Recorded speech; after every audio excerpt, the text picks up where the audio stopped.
Hello friends, welcome to real life story.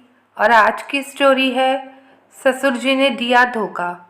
बहुत अच्छी story है, पूरी सुनिएगा और अपने सजेशंस कमेंट सेक्शन में ज़रूर दीजिएगा। दिल्ली में रहने वाले राजेश जी एक साधारण मध्यम वर्गीय परिवार के मुखिया हैं। परिवार में उनकी बुजुर्ग माँ, पत्नी लता, बेटा व बेटी है। शहर के व्यस्त बाजार में उनकी चाय पत्ती का व्यापार है, जिसमें उनका अधिकांश समय बीत जाता है। दोनों पति पत्नी को इस बात का संतोष है कि शादी के इतने सालों में उन्होंने अपनी मेहनत, आपसी तालमेल और सूझबूझ से अपनी गृहस्थी को एक सुखद रूप दिया है। दिल्ली में घर खरीदना, बच्चों को पढ़ाना और शादी ब्याह के लिए अन्य दायित्वों के लिए उन्होंने समय रहते पर्याप्त पैसे जोड़ लिए थे। दुकान खरीदना बाकी था, जो कई सालों से दूसरे खर्चों के कारण आगे टलती जा रही थी। अपने बेटे केशव को बड़ा होते देख राजेश जी कई बार मन में सोचते, मैं नहीं खरीद पाया तो क्या हुआ, मेरा बेटा बड़ा होकर ज़रूर दुकान खरीदेगा।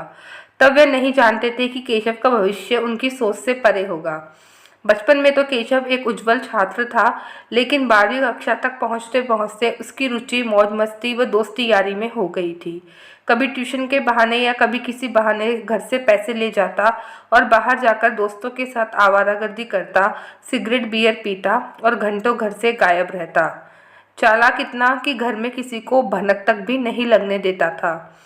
परिवार उसकी इन हरकतों से अनभिज्ञ ही रहता, अगर उनके एक परिचित ने उसकी हरकतों का खुलासा न किया होता।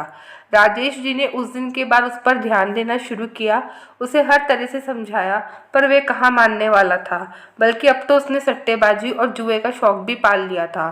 पानी सर से ऊपर जा चुका था। अब घर वालों को ये सलाह मिलने लगी, इसकी तो शादी कर दो, जिम्मेदारी आते ही खुद ब खुद सुधर जाएगा। तंग आकर सबने केशव की शादी कराना ही उचित समझा।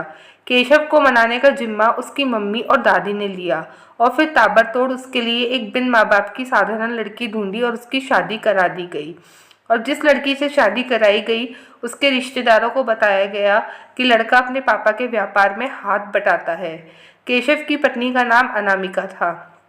केशव और अनामिका की शादी के बाद अनामिका ने तो घर को अच्छी तरह से संभाल लिया था, लेकिन केशव की बुरी आदतें अभी भी नहीं छूटी थी।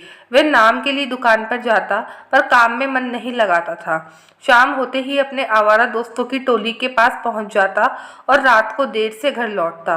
माँ बाप मन ही मन परेशान तो होते, पर अनामिका कभी शिकायत नहीं करती, इसलिए वह भी इस बारे में कोई बात नहीं करते थे। उसे खुश रखने की कोशिश करते और इन सब के बीच 2 साल यूं ही निकल गए और अनामिका ने अपनी प्यारी सी बेटी को जन्म दिया। बेटी के जन्म के बाद केशव ने अनामिका से पहली बार कहा कि मैं अब तुम्हें परेशान नहीं करूंगा और हर जिम्मेदारी निभाने की कोशिश करूंगा। अनामिका भी उसकी बातें सच मानकर सुनहरे भविष्य के सपने बुनने लगी, पर होनी को तो कुछ और ही मंजूर था। एक रात केशव शराब के नशे में धुत एक ज्वेलर की दुकान से चोरी करता हुआ पकड़ा गया। दरअसल उसके सर पर काफ़ी उधार चढ़ गया था, जिसे उतारने के लिए उसने बिना सोचे समझे ये कदम उठाया। उसे छुड़ाने के सारे प्रयास बेकार गए और आखिर उसे 5 साल की जेल हो गई। सभी लोग स्तब्ध थे और अनामिका निशब्द। घर में किसी का भी मन नहीं लग रहा था, पर सब एक दूसरे को सांत्वना दे रहे थे। गुमसुम सी अनामिका घर के कामों में और अपनी बच्ची में किसी तरह मन लगाने की कोशिश करती। जो कुछ हुआ उसके लिए वे कभी किसी से कुछ नहीं कहती। उसकी चुप्पी राजेश जी को मन ही मन खाई जा रही थी। उनका मन ग्लानि से भर आया था। आज उनका मन ही सोचकर काँप रहा था कि वह भी एक बेटी के माँ बाप है। कहीं उनके किए की सजा भगवान उनकी बेटी को ना दे। एक बिन माँ बाप की बच्ची को उन्होंने अपने घर की बहू बनाकर सुख नहीं दिया, बल्कि उसे बहुत बड़ी सजा दे दी। अपने नालायक बेटे को सुधारने के चक्कर में उन्होंने 2 मासूम की जिंदगी बर्बाद कर दी। केशव की बेटी बार बार पूछती है, मेरे पापा कहाँ हैं, कब आएंगे। उसके सवालों का जवाब देने की हिम्मत किसी में भी नहीं थी। एक सवाल का जवाब अनामिका के मन में भी था कि जब 5 साल बाद केशव घर लौट आएगा, तब उसका रवैया कैसा होगा। क्या वे जेल में सुधर कर आएगा या फिर और भी ज़्यादा बिगड़ कर। वे जानती थी जवाब उसे 5 साल के इंतज़ार के बाद ही मिलेगा। दोस्तों, आप बताइए, ये इस परिस्थिति में अनामिका को क्या करना चाहिए। उसे केशव का घर छोड़ देना चाहिए, पर बिन माँ बाप की बेटी कहाँ जाएगी। कमेंट सेक्शन में इसका सुझाव ज़रूर से दीजिएगा।